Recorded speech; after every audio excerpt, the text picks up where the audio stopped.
Subscribe करें और bell दबाएं ताकि कोई खबर रह न जाए।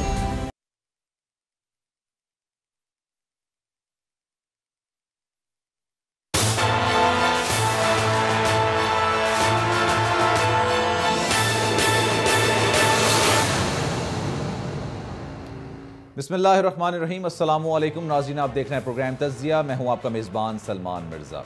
नाज़रीन, आज सेनेट के इजलास में भी हुकूमत कोरोना वायरस के खिलाफ किए जाने वाले इक़दामात पर सख्त तनकीद का निशाना बनाया गया, जिस पर हुकूमत ने अपोजिशन से ही वबा से लड़ने का प्लान मांग लिया और यह भी कहा कि कोरोना वायरस यहां दूसरे ममालिक से कम है। यहां सवाल यह उठता है कि जब पाकिस्तान के केसेस का दूसरे ममालिक के साथ मवाजना किया जाता है तो पाकिस्तान और इन दीगर ममालिक में कोरोना वायरस के यौमिया टेस्टिंग में क्यों फर्क नहीं बताया जा रहा। दूसरी जानिब मावने खुसूसी शहजाद अकबर की जानिब से कल शहबाज शरीफ पर करप्शन के संगीन इल्जामात लगाए गए और कहा कि उनके पास शहबाज शरीफ के खिलाफ तमाम शवाहिद मौजूद हैं, जिस पर मरियम औरंगजेब ने कहा कि अगरचे सबूत मौजूद हैं तो हुकूमत अदालत क्यों नहीं जा रही। अगर करप्शन के खिलाफ कोई भी सबूत मौजूद है तो उसे अदालत के सामने पेश किया जाए, ना कि मीडिया के आगे। मावने खुसूसी की जानिब से यह इल्जाम आयद किया गया कि शहबाज शरीफ ने दर्जनों कंपनियां अपने मुलाजमीन के नाम पर बनाई हैं और इन मुलाजमीन के नाम पर जिन कंपनियां बनाई गई हैं उनकी तनख्वाहें 18,000 से लेके 70,000 तक के दरमियान हैं और सबूत के तौर पर चेक की कॉपियां भी मौजूद हैं। सब मुलाजमीन के बेनामी अकाउंट्स में 17 अरब 40 करोड़ रुपए जमा हुए, जबकि ये सब मुलाजमीन उनके हैं और ये एम्प्लॉयज ओल्ड एंड इसके अलावा रजिस्टर्ड भी हैं और 18,000 के करीब रोजाना तनख्वाह लेके मुलाजिम के अकाउंट में 450 मिलियन ट्रांसफर किए गए। शहजाद अकबर ने यह भी कहा कि नैब के पास तमाम शवाहिद मौजूद हैं। अगर नैब के पास तमाम शवाहिद मौजूद हैं तो अब तक नैब की जानिब से क्यों कोई कार्रवाई अमल में नहीं आई। दूसरी जानिब शवाहिद होने के बावजूद हुकूमत अब तक अदालत क्यों नहीं गई। नैब माजी में सबूत ना होने के बावजूद कार्रवाइयां कर चुका है, तो अब सबूत होने के बावजूद नैब आखिर खामोश क्यों है, ये एक बहुत बड़ा सवाल है। इसके अलावा दूसरी बात जो आज प्रोग्राम में करेंगे वो करेंगे कोरोना वायरस के हवाले से, जो कि तेजी से फैल रहा है। मुल्क में केसेस की तादाद 36,000 से तजावुज कर गई है। रोज बरोज ग्राफ नीचे जाने के बजाय ऊपर जा रहा है, मगर फिर भी यह कहा जाता है कि यहां वो सूरत हाल नहीं जो दीगर ममालिक में सामने आ रही है। जब दूसरे ममालिक की बात की जाती है तो इस बात पर गौर क्यों नहीं किया जाता कि दूसरे ममालिक के केसेस के बढ़ते ग्राफ को नजरअंदाज करके लॉकडाउन में नरमी नहीं की गई, जबकि यहां पर लॉकडाउन में नरमी की गई है। वफाकी हुकूमत ने सूबाई हुकूमतों के साथ मुशावरत करके लॉकडाउन में नरमी की और एसओपीज के तहत तमाम कारोबार खुलना शुरू किया। बाजार खुल गए हैं, कारोबार बहाल हो गए हैं, मगर इसके नताइज लाहौर और कराची की बाजारों में सामने आ रहे हैं, जहां ना ताजरों ने हुकूमती एसओपीज पर अमल किया, ना ही आवाम ने, और बाजारों में एक मजमा लगाए रखा। आखिरकार हुकूमत को चंद बाजार सील करना पड़ गए हैं। सूरत हाल यह भी सामने आ रही है कि अब इत्तेहाद ने भी यह फैसला कर लिया है कि वो ट्रांसपोर्ट को सड़कों पर लेकर आएगी, तो हुकूमती रिट कहां नजर आ रही है। अगर बाजार सील करने पड़ रहे हैं तो फिर ट्रांसपोर्टर इत्तेहाद ने यह फैसला क्यों किया और किससे पूछकर किया, किसकी मुशावरत से किया कि अब ट्रांसपोर्ट भी खोल दी जाएगी। बाजार खोलने का फैसला कर लिया गया, लेकिन क्या यह सवाल नहीं पैदा होता कि ईद की शॉपिंग ज्यादा इंपॉर्टेंट है या फिर कोरोना से बचना ज्यादा इंपॉर्टेंट है? ईद की तैयारियां ज्यादा इंपॉर्टेंट है या फिर इस वबा को शिकस्त देना ज्यादा इंपॉर्टेंट है? क्या हम पिछले सालों की तरह अगर ईद इस दफा नहीं मनाएंगे तो क्या क़यामत आ जाएगी? इस तरह के कई सवालात हैं। इस पर मजीद बात करेंगे। शाखावत साहब हमारे साथ मौजूद हैं, माहिर कानून है। गुलाम मुर्तज़ा है हमारे साथ मौजूद हैं, ब्यूरो हेड है, उनसे मजीद बात करेंगे। सबसे पहले गुलाम मुर्तज़ा की जानिब बढ़ते हैं। गुलाम मुर्तज़ा, बताइएगा, कौमी असम्बली का इजलास भी हुआ, तमाम एसओपीज को मद्देनजर रखा गया, इसके अलावा सेनेट का इजलास भी आज हुआ, लेकिन इस इजलास में ये बात देखने में आई कि हुकूमत अपोजिशन हुकूमत पर सिर्फ नुक्ताचीनी कर रही है, सिर्फ सवालात उठा रही है, उन सवालात के हल सामने नहीं आ रहे। बिलावल भुट्टो जरदारी ने भी गुफ्तगू की, उन्होंने कहा कि हम हुकूमत को मुकम्मल तौर पर सपोर्ट करना चाहते हैं, हम उनसे लड़ना नहीं चाहते, लेकिन उन्होंने इतना ज़र्फ का मुजाहरा नहीं किया कि हुकूमत की गुफ्तगू भी सुनते। उन्होंने अपनी तकरीर की और उसके बाद वहां से चले गए। फिर मुराद सईद ने तनहा गुफ्तगू की और कोई भी अपोजिशन का रहनुमा उस वक्त वहां पर मौजूद नहीं था। तो क्या ये सूरत हाल इस तरफ आ रही है कि हम इस वबा से निपटने के लिए हिकमत अमली तय करना तो दूर की बात है, हम एक मुत्तफिका राह अमल पर भी आने को तैयार नहीं है? बहुत शुक्रिया सलमान साहब। वाक़ईतन आपकी बात दुरुस्त है। जो आपने ओपनिंग दी है उसमें तमाम चीज़ों का अहाता किया है। पार्लियामेंट का ये इजलास जो हुआ जिसमें कौमी असम्बली का इजलास भी हो रहा है, साथ साथ सेनेट का इजलास भी चल रहा है। सेनेट का इजलास साथ गैर मुअय्यना मुद्दत के लिए मुलतवी कर दिया गया है, लेकिन दोनों इजलासों में हमें दोनों ईवानों में किसी दिन भी कोई ऐसी हिकमत अमली या कोई ऐसी विजडम नज़र नहीं आई जिसके लिए ये इजलास बुलाए जा रहे थे और बार बार कहा जा रहा था कि इजलास बुलाए जाएँ। पहले दिन से लेके अब तक दोनों तरफ से अमूमी तौर पे होता ये है कि डिबेट का आगाज़ किया जाता है ओपनिंग रिमार्क्स से, और ओपनिंग रिमार्क्स जब दिए गए हैं तो वो ओपनिंग रिमार्क्स थे शाह महमूद कुरैशी साहब की जानिब से। उनमें उन्होंने ख़ुद ही पेंडेमिक की बात करते करते वो 18वीं तरमीम की तरफ आ गए और इसको सियासी तौर पे खेलने की कोशिश की उन्होंने इस विकेट पे। उसके बाद फिर वो अवेला था जो आज तक जारी रहा और एक दूसरे के ऊपर इल्ज़ामात लगते रहे। आज सेनेट सेशन की अगर हम बात करते हैं तो सेनेट में भी पाकिस्तान मुस्लिम लीग नवाज़ के सेनेटर शाहिद मुशादुल्लाह हैं, उन्होंने बड़ा तनकीद का निशाना बनाया हुकूमत को और उनका जवाब दिया सेनेटर शिबली फराज ने, जो कि वज़ीर इत्तलात व नशरियात भी हैं। उनके साथ साथ दीगर जो जितनी भी तकरीरें हुई हैं उनमें कहीं हमें ये नज़र नहीं आया कि आपने अपनी आवाम को क्या मैसेज देना है, क्या उन्हें ये आपने बताना है कि किस तरह से अपने आप को महफूज रखा जा सकता है, सूरत हाल क्या है। ना किसी ने ब्रीफिंग तलब की कि उन्हें बताया जाए कि कोविड-19 की इस वक्त की सूरत हाल क्या है, पूरे मुल्क में इस पेंडेमिक से निपटने के लिए क्या इक़दाम उठाए गए हैं, क्या हिकमत अमली वज़ह हुकूमत की जानिब से की गई है। जब ये बार बार सवाल उठाया गया और पूछा गया हुकूमत से, ट्रेजरी बेंचर से कि हमें बताएं आपकी क्या हिकमत अमली है, तो आज एक और नुक्ता उठा दिया गया और ये कहा गया कि आप बताएं कि क्या आप हिकमत अमली चाहते हैं। तो इस तरह से बात यानी ये भी नहीं हो सका कि इस पूरी बनता है आपसे कि ये फिर पार्लियामेंट के इजलास बुलाए क्यों गए थे, क्या हिकमत अमली बनाने के लिए बुलाए गए थे? क्योंकि इससे पहले हमने जब भी देखा गुफ्तगू हुई, इसके अलावा हमने देखा कि अगर आपने वीडियो लिंक के जरिए भी खिताब किया, गुफ्तगू की, तो एक का खिताब खत्म होता, दूसरा उठ के चला जाता, दूसरे का खिताब खत्म होता, पहला उठ के चला जाता। अगर आपने हिकमत अमली बनानी है तो उससे पहले तो इत्तेफाकी राय पैदा करना है। पार्लियामेंट का इजलास बुलाया क्यों गया? क्योंकि मुराद सईद ने कल अपनी गुफ्तगू में कहा था कि इस पार्लियामेंट के इजलास में अवाम का बड़ा पैसा लगता है, बहुत टैक्स के पैसों से ये इजलास बुलाया जाता है। तो क्या ये इजलास सिर्फ इसी वजह से बुलाया गया, हिकमत अमली बनाने के लिए, या फिर इत्तेफाकी राय पैदा करने के लिए? क्योंकि इत्तेफाकी राय तो पैदा होता नजर नहीं आ रहा, क्योंकि कोई किसी की बात सुनने को रवादार नहीं है। अपोजिशन हुकूमत पैदा करती है कि आपकी क्या हिकमत अमली है, हुकूमत सवाल कर देती है कि आप बताएं क्या हिकमत अमली होनी चाहिए। बिल्कुल ना इत्तेफाक राय नज़र आया, ना कोई हिकमत अमली नज़र आई। क्योंकि मैं जो बात कर रहा हूँ कि ओपनिंग जो रिमार्क्स है, ओपनिंग स्पीच थी शाह महमूद कुरैशी साहब की, उसमें बाकायदा तौर पर उन्होंने ना ही ये बताया कि इस वक्त तक हुकूमत क्या कर रही है, ना उन्होंने ये बताया कि हमने आगे क्या करना है। उन्होंने जो बात की है उसमें ये था कि हमने जो इंतज़ामात करने थे, जिस तरह से हमने निपटना था उस तरह से हमने निपट लिया है और अब हमने लॉकडाउन भी नरम कर दिया है। यानी हुकूमत की जानिब से कोई ऐसी सजेशन जो है वो नहीं मांगी गई अपोजिशन से जिसको हम कंक्रीट सजेशन कह सकते हैं, जिसके ऊपर वो कोई बात करते या आगे चला जाता।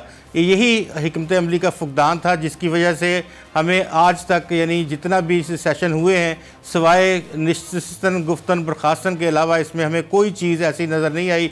आज एक करारदाद ज़रूर पास की गई है जिसमें चाइना के हवाले से ये कहा गया है कि चीन ने हमारी पाकिस्तान की बहुत ज़्यादा मदद की है इस पेंडेमिक में, और कोविड-19 से निपटने के लिए उनकी हुकूमत का जो किरदार है चीन का पाकिस्तान के लिए वो काबिल तहसीन है। अदरवाइज़ थ्रू आउट पहले दिन से लेके अब तक किसी भी जगह पे कोई हिकमत अमली नज़र नहीं आई है, ना ही कोई ऐसा SOP देने की कोशिश की गई है, ना कोई ईद के हवाले से बात की गई है, ना रमज़ान का आखिरी अशरा है, इसमें किस तरह से निपटना है लोगों ने या क्या चाहिए था। कम अज़ कम जो चीज़ें पहले बनाई गई हैं अगर उन्हीं को भी डिबेट कर लिया जाता है कि अगर हुकूमत ये चाहती कि अपोजिशन के मशवरे की उन्हें ज़रूरत है तो वो डेफिनेटली उनसे कहती कि आप हमें कोई तजावीज़ दें तो हम इनको इसमें शामिल कर देंगे, आने वाले दिनों में उन SOPs में शामिल कर दिया जाएगा।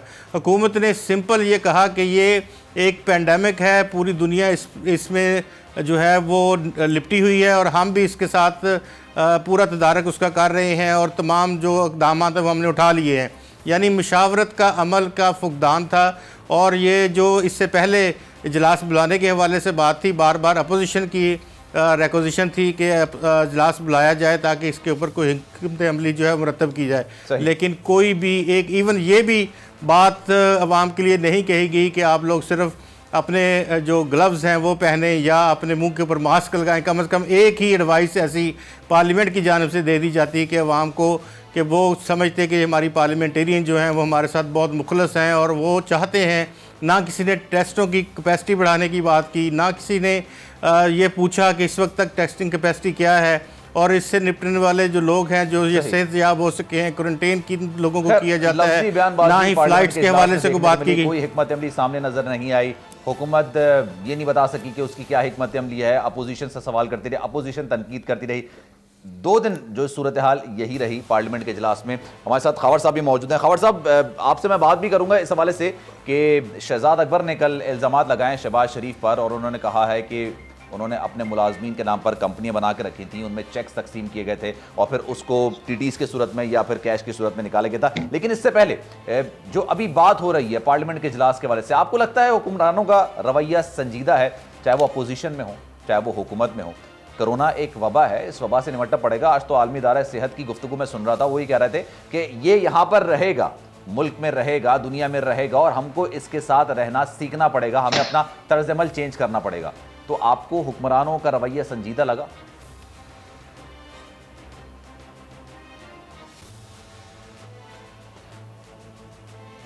खबर साहब, मेरी आवाज आ रही है आपको? जी अब आ रही है।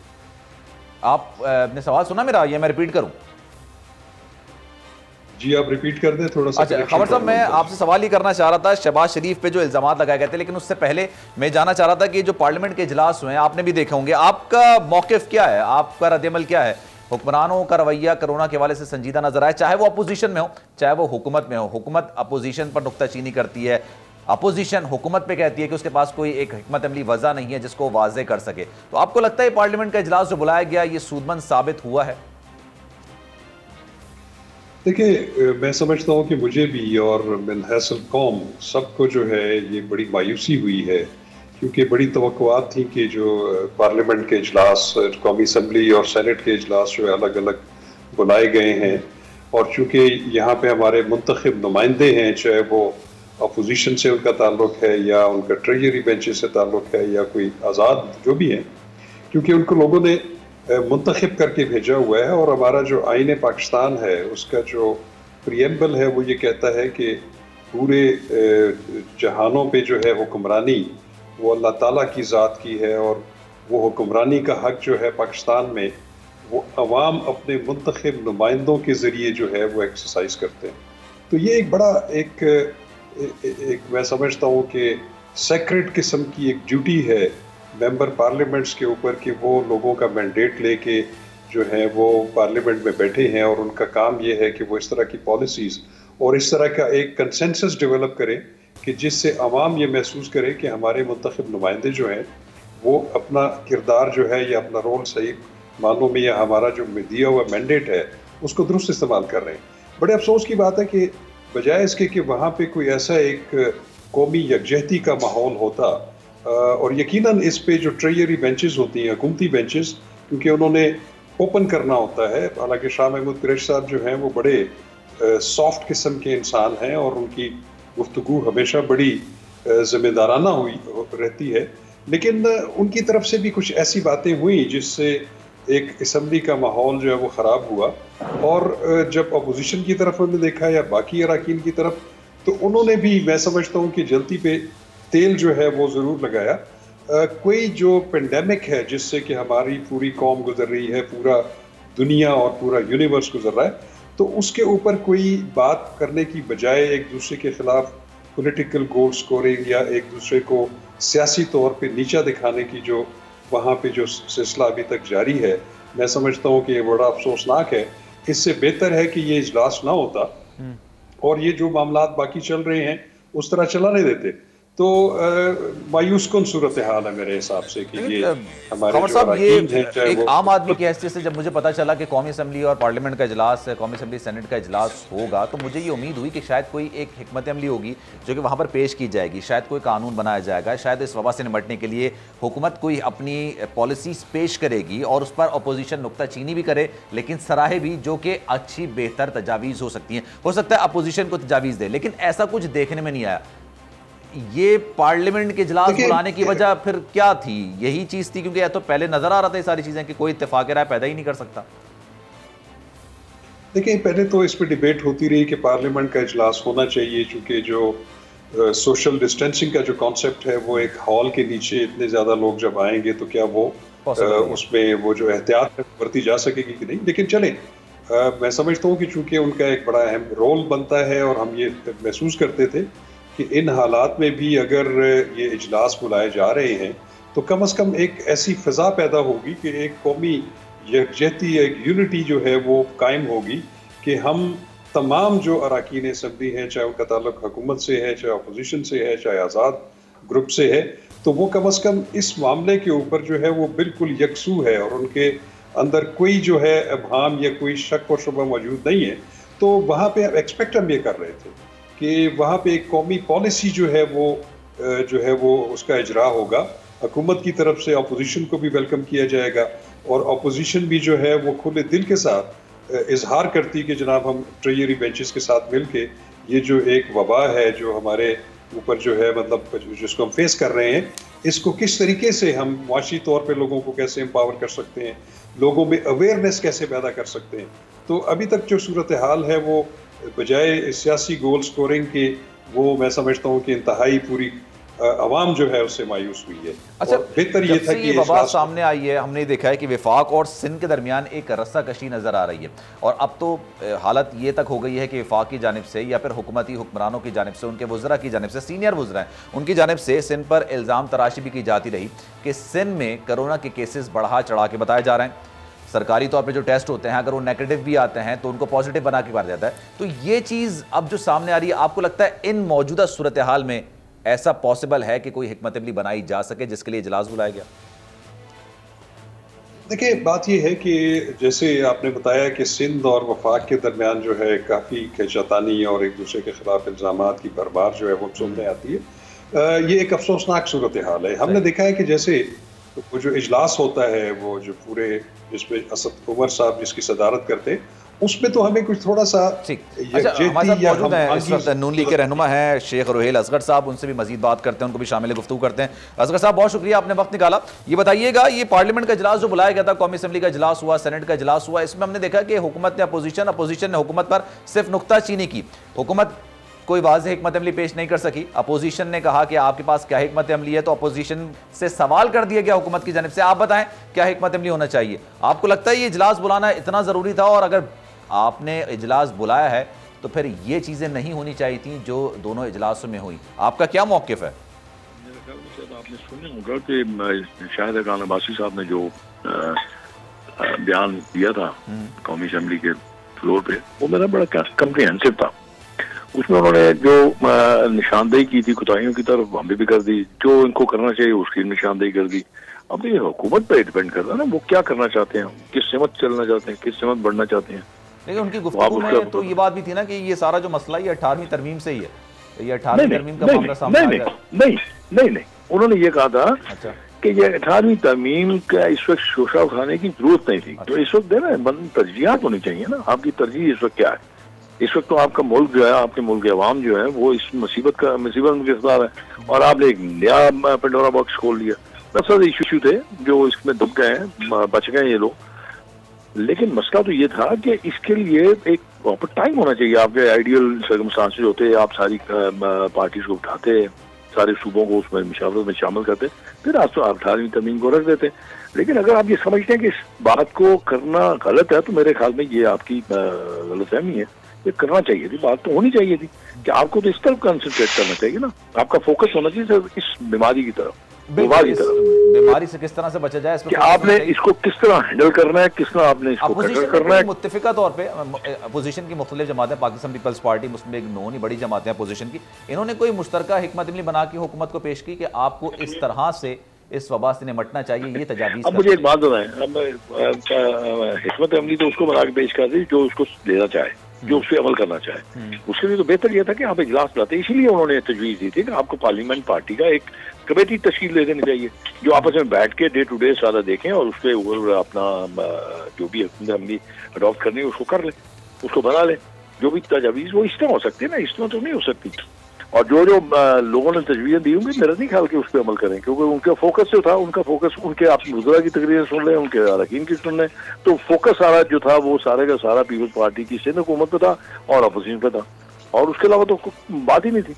तो ये नहीं कहा जाएगा हुकूमत ने ये इकदाम किए हैं, हुकूमत इस तरह बढ़ रही है, हुकूमत इसको रोकने के लिए ये कुछ कर रही है। कंफ्यूज है, कभी आप लॉकडाउन कर रहे हैं, कभी आप लॉकडाउन खोल रहे हैं। जब आपको पता है अपने अवाम की नेचर का, तो आप जब खोलेंगे तो आपको उसके लिए क्या एक बहैसियत जमात आप उनकी तर्जुमानी कर रहे हैं इस वक्त, तो मैं पूछना चाहूंगा आपसे कि बहैसियत जमात मुस्लिम लीग नून क्या इस बात के हक में थी कि लॉकडाउन में नरमी की जाए, बाजार खुले जाए? बात यह है, आप जब नरमी करेंगे तो आपको करनी तो पड़ेगी, जिस किस्म के आपके सर्कमस्टांसेस हैं, जिस किस्म के आपकी इकॉनमी के हालात हैं, आपको तो करना पड़ेगा। तो लोगों को आप भूख से मार देंगे। लेकिन मैं ये बात कर रहा हूँ कि मैं एक बात कहता हूँ कि आप इसको नरम करें, मैं कहता हूँ आप इसको खोल लें। सही। अब पॉलिसी तो आपने बनानी है कि आप खोलने जा रहे हैं, तो आप इसको खोलेंगे तो ये मामला हो सकते हैं। लोग जज्बाती भी हैं, लोगों में इतना शऊर भी नहीं है, लोग इस बीमारी को बीमारी भी तस्वर नहीं करते, इतना सीरियस नहीं लेते। आपने अब ये तो बात आपने करनी है ना।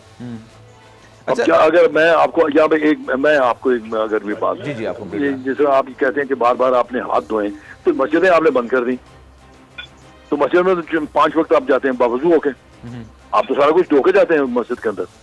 लेकिन उसमें सोशल डिस्टेंसिंग समझाने के बाबा आप करीब करीब खड़े होते हैं तो उसमें प्रॉब्लम्स। मैं आपसे सर ये सवाल करना चाह रहा हूँ, आप कह रहे हैं पॉलिसीज बनाई जाती हैं, लेकिन कानून भी हमारे मुल्क में बनाए जाते हैं, उस पर अमल दरामद कराना एक बड़ा मसला होता है, एक बड़ा सवाल होता है। पॉलिसीज तो बन जाती हैं लेकिन पॉलिसीज पर अमल नहीं होता। नहीं, ऑपोजिशन के लोगों को लैब के हवाले करने में मसला नहीं होता।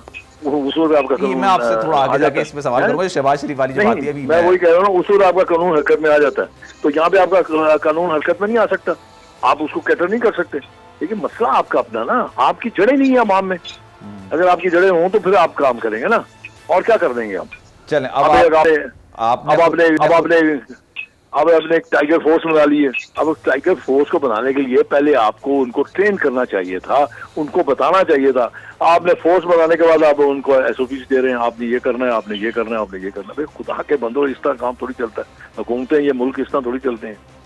अच्छा चलें, आपने खुद जिक्र निकाला तो फिर मैं अब उस तरफ आ रहा हूँ। ये शहबाज शरीफ पे इल्ज़ामात लगाए गए हैं शहजाद अकबर की जानिब से। उन्होंने कहा कि मेरे पास सबूत मौजूद हैं, उनके जो मुलाजमीन थे उनकी 10,000 से लेकर 70,000 तक के दरमियान तनख्वाहें थी, लेकिन उन पे अरबों रुपए की ट्रांजैक्शंस की गई हैं। फिर आपकी जमात का रद्दअमल भी आया, मरीम औरंगजेब ने भी कहा कि अगर सबूत हैं तो फिर अदालत लेके जाएँ। आप मैं तो बात नहीं करता, मैं ये बात नहीं करता। शहजाद अकबर का मैं इसका लूँगा, शहजाद अकबर मुसलमानों से अपना बुग़्ज़ निकाल रहा है बस। तो आपको लगता है कि इस वक्त जो कोरोना की जो सूरत आएगा, एक वक्त आएगा कि आप मेरी बात को समझेंगे। एक तो बुग़्ज़ निकाल रहा है और दूसरा मुझे ये बता दो उसकी क्रेडिबिलिटी क्या है। तो आज तक जो उसने कहा है, अगर वो एविडेंस के साथ पेश कर रहा है तो बुग़्ज़ किस चीज़ नहीं है? उसे आज तक जितने उससे केसेस आके आप प्रेस कॉन्फ्रेंस से की हैं और दूसरे इल्जाम लगाए, उसमें कोई एक इल्जाम आज तक साबित हुआ किसी पे? तो सर आप हम पे जो है ये इल्जामात लगा रहे हैं, हत्ता की इज्जत का दावा करते हैं। वो तो कह रहे थे कि आपने जो ये बरतानवी सहाफ़ी पे इल्जामात लगाए थे, लेकिन आपने वो चीज़ नहीं किया। हाँ, शहबाज साहब ने उस पर किया हुआ दावा। आपको ये मतलब मैं इसलिए कह रहा हूँ, उसको पता ही नहीं होता, वो आगे बैठ के बातें करने शुरू कर देता बस, दैट्स इट। यहाँ पे आसान तरीका ना, आप इल्जाम लगा दें, इल्जाम लगाने के बाद आप साबित करते रहे जो आप इल्जाम लगाए वो दुरुस्त नहीं है। और जहाँ तक कहते हैं आप हद तक इज्जत का, तो आज मैं केस करूंगा, मेरा पोते का पोता आगे जाके शायद उसको मिल जाए उसका। चलें, बहुत शुक्रिया आपका। आप गुफ्तगू कर रहे थे हमारे साथ अजहर साहब और नून लीग की तरजुमा। इस वक्त वक्त हुआ है एक ब्रेक का। एक ब्रेक के बाद वापस आएंगे तो फिर बात करेंगे कि ट्रांसपोर्ट इत्तेहाद ने भी ये बात का फैसला कर लिया है कि अब वो ट्रांसपोर्ट्स जो हैं वो सड़कों पर लेकर आएंगे। लेकिन सूरत हाल इस वक्त ये है कि जो मार्केटें खुली हुई थी वहाँ पर लोगों का रश है, एसओपीज़ बनाई जाती हैं, पॉलिसीज़ बनाई जाती हैं, लेकिन पॉलिसीज़ पर अमल दरामद कराना एक बहुत बड़ा सवाल होता है। इस मुल्क में कवानीन तो मौजूद हैं, लेकिन कवानीन की पासदारी करना एक बहुत बड़ा सवाल है। क्या इतनी मैन फोर्स मौजूद है कि इस पर अमल दरामद कराया जा सके, जो मालिकान है वो भी करा सकें, और जो लोग हैं लोगों में इतना शऊर है कि वो सोशल डिस्टेंसिंग को खुद रखें? क्योंकि हमने देखा कि मार्केट्स में ख़वातीन भी निकली हैं, उनके पास छोटे बच्चे भी मौजूद हैं, लेकिन ना मास्क पहने हुए हैं, ना ग्लव्स पहने हुए हैं, ना सोशल डिस्टेंसिंग है, लेकिन सिर्फ तवज्जो ये है कि ईद की शॉपिंग किस तरह से कर ली जाए। इस पर बात करेंगे एक ब्रेक के बाद वापस आते हैं।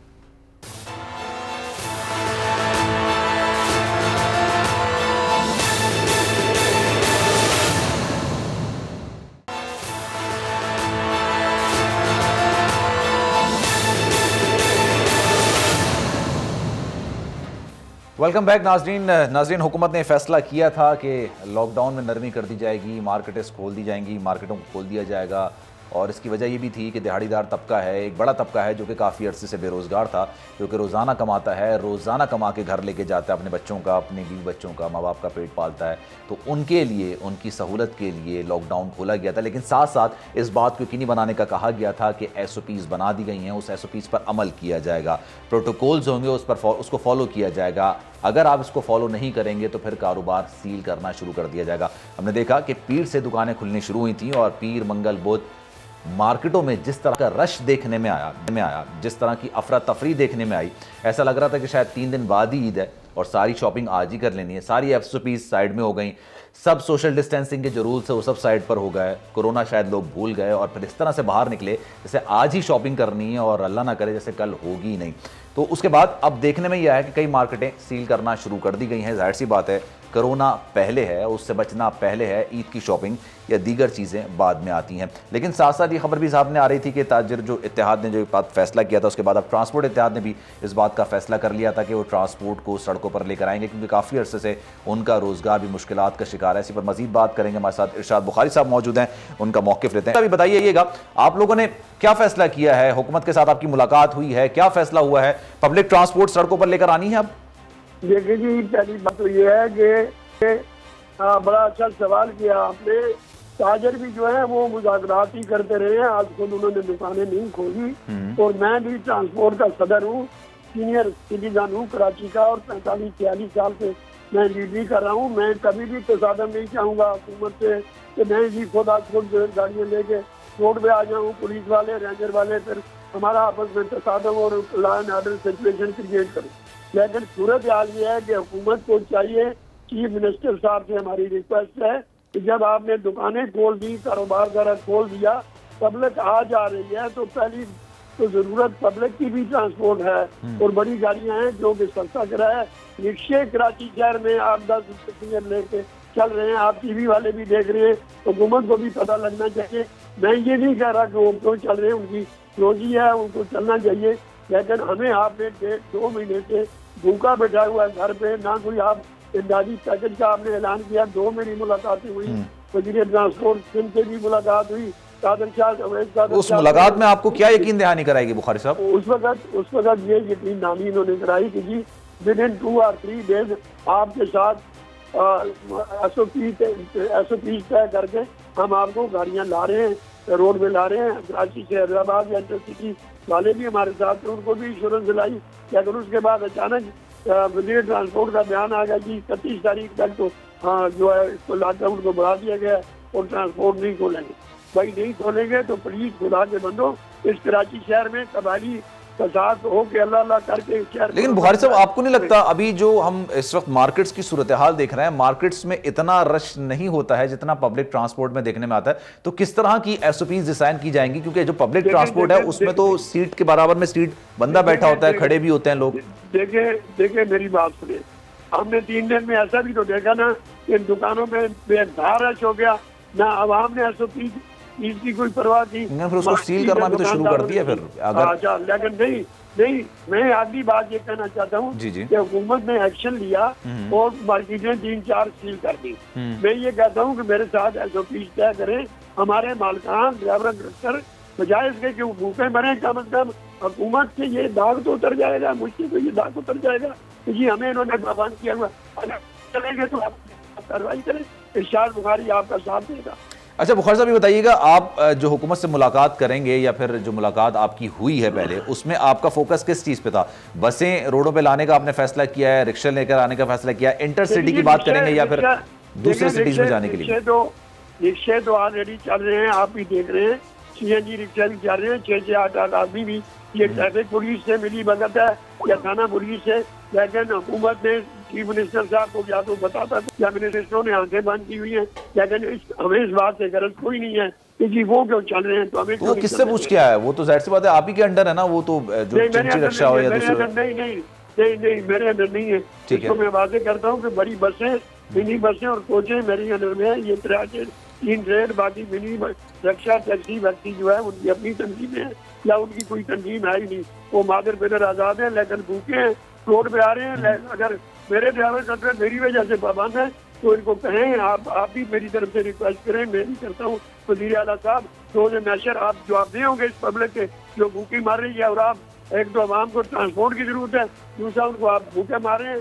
अच्छा बुखारी साहब, ये मैं आपसे एक अज्यूम एक अगर आप इस तरह से कर लें, मैं आपसे एक सवाल करना चाह रहा हूँ, क्योंकि एसओपीज़ जो डिसाइड की जाती हैं, चाहे वो अब हमने एयरलाइन की एसओपीज़ हों या फिर मार्केट की एसओपीज़ हों, अगर हुकूमत आपसे कहती है कि आपकी बस है, बस में एक रो में एक शख्स बैठेगा, तो क्या आपके लिए पॉसिबल हो? फिर तो आप फिर भी आपको नुकसान होगा।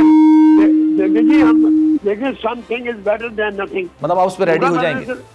देखिए, something is better than nothing. हम भूखे मारे हैं अगर, तो कुछ न कम कमाएंगे, कुछ ना कुछ तो कमाएंगे ना, भूखे तो नहीं मरेंगे ड्राइवर करते, हम इसमें राजी हो जाएंगे। क्यों नहीं राजी होंगे? बिल्कुल राजी होंगे। तो अब आपकी कब है मुलाकात आपसे, मुज़ाकरात कब है? जब हमें हुकूमत बुलाएगी तो हम जाएंगे। अभी फिलहाल कोई डिसाइड नहीं हुआ? अभी तक तो उन्होंने कोई नहीं कर दिया।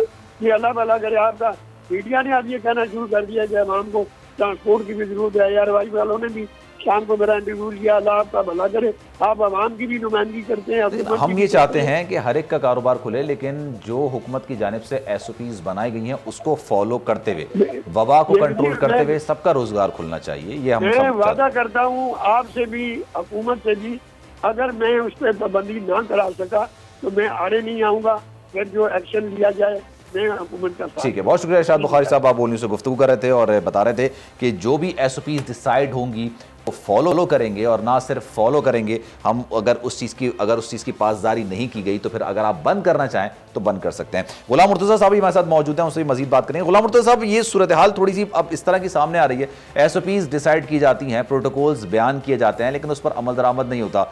जो कराची की, जो लाहौर की मार्केट्स में सूरत हाल देखने को मिली वो एक तशवीशनाक सूरत हाल है। जिस तरह से बेहंगम ट्रैफिक देखने को मिल रहा है, कोई एसओपीज फॉलो नहीं की जा रही हैं, तो हुकूमत पे अभी एक सवाली निशान बनता जा रहा है कि आप कारोबार तो खोल रहे हैं, आप आवाम की फलाह बहबूद के लिए या उन लोगों का सोच के जिन लोगों के लिए आपने सख्त लॉकडाउन नहीं करा था, लेकिन अब ये सूरत हाल है कि ये चीज़ अब ज़्यादा अरसे तक प्रोलॉन्ग नहीं हो सकती, फिर दोबारा से आप लॉकडाउन की तरफ जाएंगे। बिल्कुल आपकी बात दुरुस्त है, क्योंकि हुकूमत को इस मखमसे से निकालना चाहिए, ट्रांसपोर्टर्स को भी और आवाम को भी, कि आप वो इसी बुनियाद पे, जिस बुनियाद पे मार्केट्स खुली हैं, मरकज़ खुले हैं, छोटी मार्केटें खुली हैं, इन्हीं एसओपीज़ की बुनियाद पे क्या वो ट्रांसपोर्ट खोलना चाहते हैं या नहीं चाहते। फेडरल गवर्नमेंट ने तो जो पॉलिसी डिसीजन दिया था उसमें उन्होंने कहा था कि अच्छा हमारे साथ मौजूद रहेगा इस वक्त कादिर साहब हमारे साथ मौजूद हैं, वज़ीर ट्रांसपोर्ट, उनसे भी मजीद बात करते हैं। कादिर साहब बहुत शुक्रिया आपके वक्त का। ये बताइएगा, मुज़ाकरात हुए आपके ट्रांसपोर्ट इत्तेहाद से, कुछ मुज़ाकरात हुए, कुछ बातचीत हुई है कि ट्रांसपोर्ट रोड पर लाया जाए?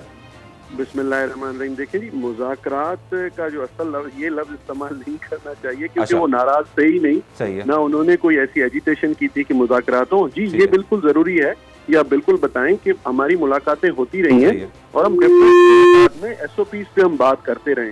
तो माशाल्लाह हमने बहुत सी एसओपीज़ को फाइनल भी किया है, और 2 दिन पहले भी मेरी टेलीफोनिक गुफ्तगू सबसे हुई है। मैं सबसे ऑन बोर्ड हूँ। सारी एसोसिएशंस जो है, ये एसोसिएशंस इंटरसिटी बसेस के अलावा इंट्रा सिटी और दूसरी एसोसिएशंस भी यहाँ पे हैं जिनके ऑफिस बेयरर्स मुझसे राब्ते में हैं।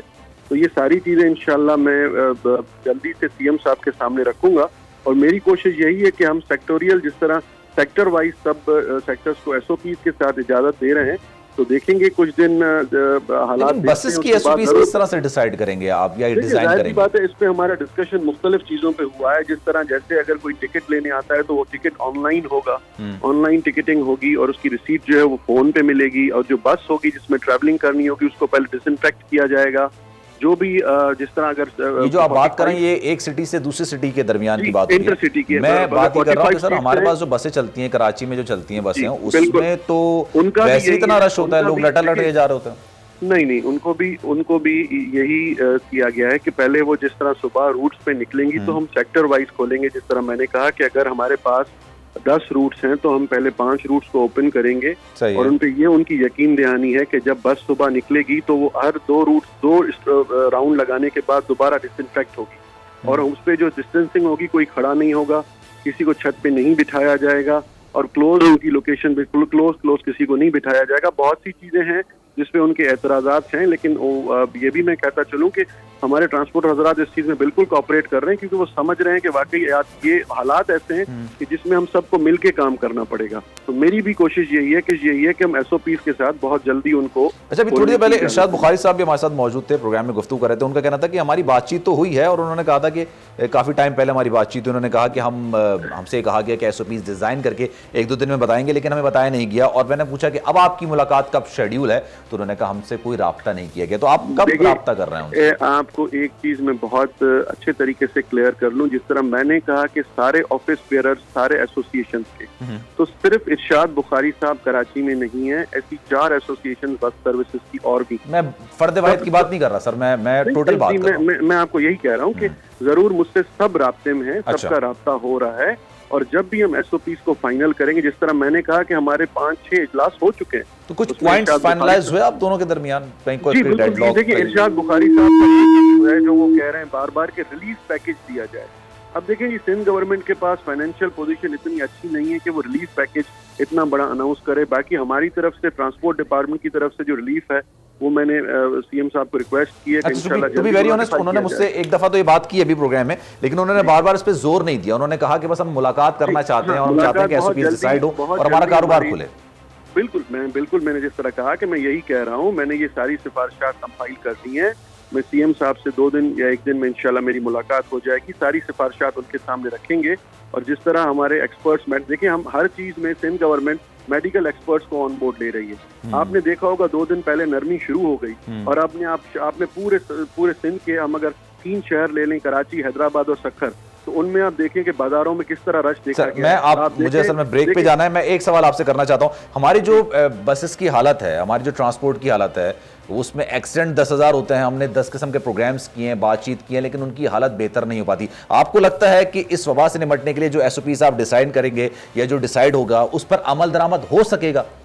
देखिए, मैंने जिस तरह कहा कि सारे जो ऑफिस बेयरर्स हैं एसोसिएशंस के, उन्होंने ये यकीन दहानी दिलाई है, और हमारी टीम्स जो हैं वो इतनी विजिलेंट अल्हम्दुलिल्लाह हैं, जिनकी कार्रवाई का आप मिसाल ले सकते हैं कि अगर फैक्ट्रीज ओनर्स ने हमारे साथ SOP डिसाइड करने के बाद दूसरे दिन अगर उसकी वायोलेशन की, और उन्होंने वायोलेशन भी ट्रांसपोर्ट सेक्टर में ही की थी, तो वो फौरन पकड़े गए। वो उनको फौरन, हमने अभी देखें टीम्स हमारी विजिलेंट हैं, हम काम कर रहे हैं, और इंशाल्लाह हमारी कोशिश है। और दूसरी बात ये भी है कि हमें अब सब लोग सपोर्ट भी कर रहे हैं सेक्टर वाइज, वाकई वो समझते हैं कि ये हम सबका भला है। कोई डेडलॉक नहीं है, लेकिन आप ये चाह रहे हैं कि किसी तरीके से SOPs डिसाइड हो जाए, और फिर उसके बाद उस SOPs पर अमल करते हुए ट्रांसपोर्ट को रोड पे लाया जाए। बहुत शुक्रिया आप कर रहे थे और अपना मौके पेश कर रहे थे। एक ब्रेक लेंगे, ब्रेक के बाद वापस आएंगे। Don't go anywhere.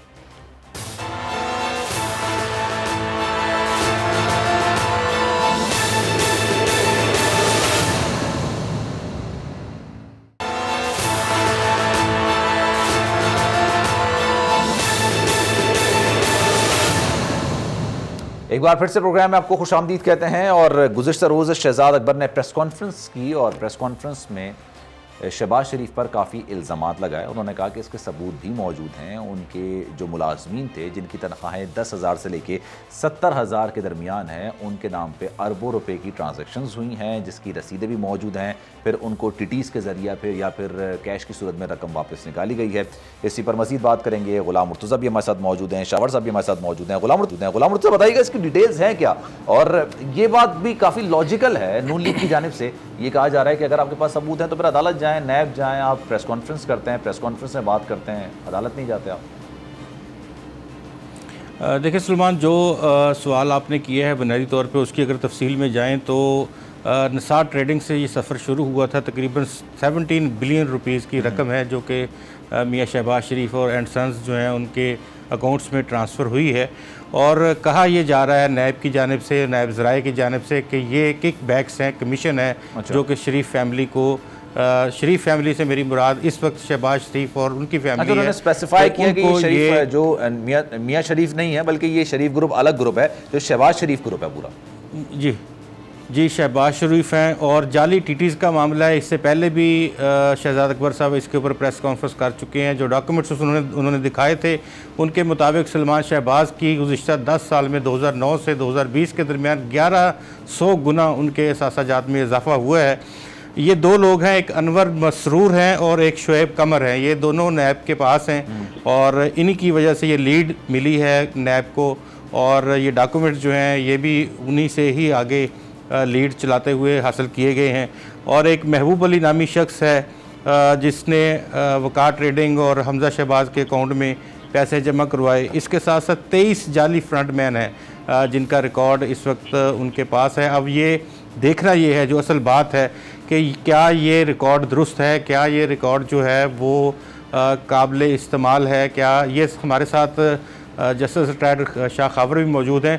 मैंने सिंपल वो बात की है जो इस वक्त हकायक बताए जा रहे हैं कि ये हैं, इनमें कितनी सदाकत है, इनको किस कोर्ट ऑफ लॉ में साबित किया जा सकता है, नैब इसके ऊपर क्या कर सकता है, और ये क्या कौन साबित करेगा कि ये पैसे वाकई जो हैं वो किकबैक्स के थे, कमीशन के थे। इसका प्रोसेस सारा जो है हम शाह खबर साहब से जानते हैं, लेकिन उनके ऊपर जो इससे पहले टीटीज़ वाला काम था यही वो दोबारा से इसको इस वक्त जो है डॉक्यूमेंट्स की सूरत में क्या निकाल जो है होता है।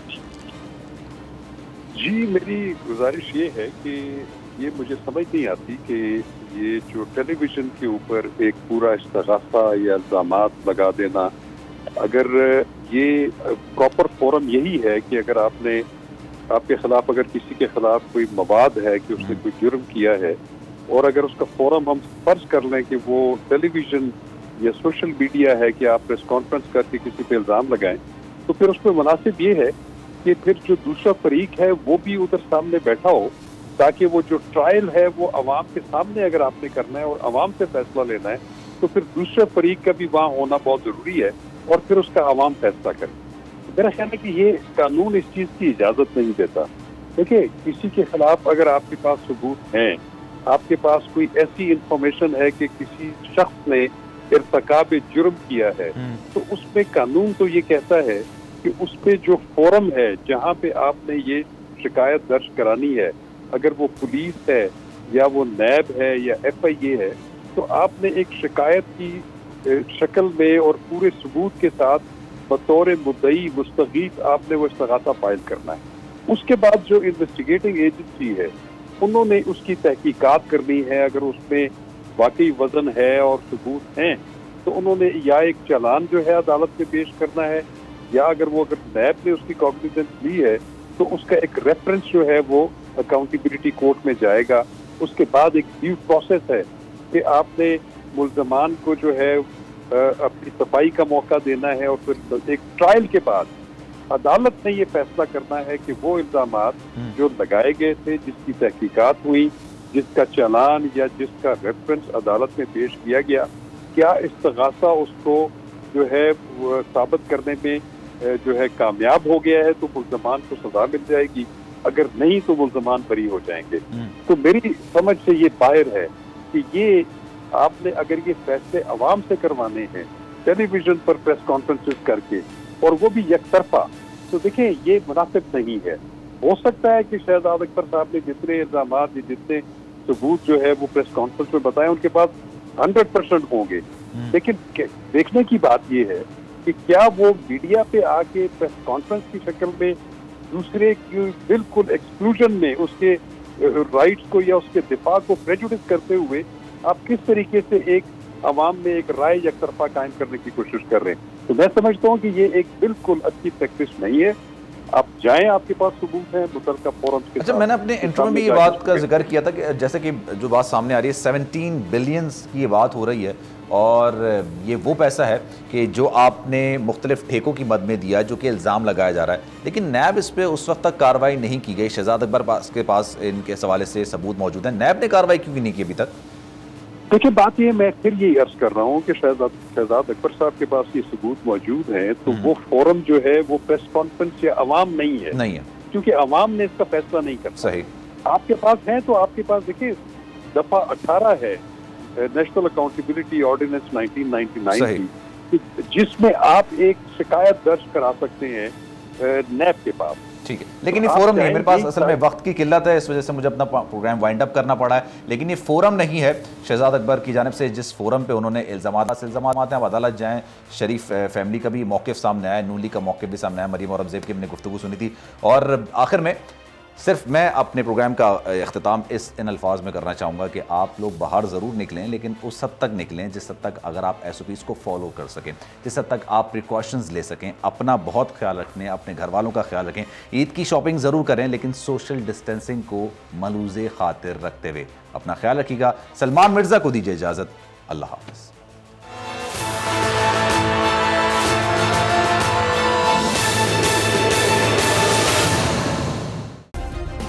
सब्सक्राइब करें और बेल दबाएं ताकि कोई खबर रह न जाए।